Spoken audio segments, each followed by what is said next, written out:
Live from the world's capital markets, here are the financial headlines, brought to you by Legion Academy. Hello and welcome to Tuesday's Daily Financial Digest.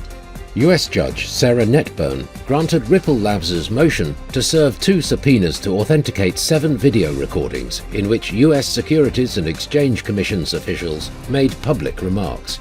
Oil prices slumped, weighed by concerns over slowing Chinese economic growth, as well as raised potential for increased supply from both Iran and Saudi Arabia. Reports of slower growth at China's factories and retail sales drove down oil prices. US stocks dropped as China printed lower than expected economic data and unexpected interest rate cuts, prompting concerns about the outlook for global growth. The oil-dollar pair dove 3% in the last session. The stochastic indicator is giving a positive signal. The pound fell 0.5% against the dollar in the last trading session.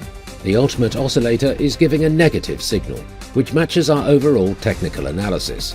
Nike's stock saw a minor rise of 0.3% in the last session. The ROC is giving a positive signal. The gold-dollar pair plummeted 1.1% in the last session. The ROC is giving a negative signal. The UK's ILO unemployment rate will be released at 0600 hours GMT. Germany's ZEW survey, current situation at 0900 GMT. The UK's claimant count change at 0600 GMT.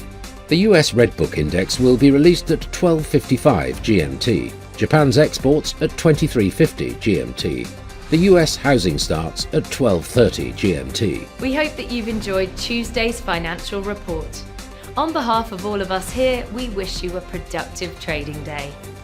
Be sure to join us tomorrow morning for the latest news and events from the financial markets.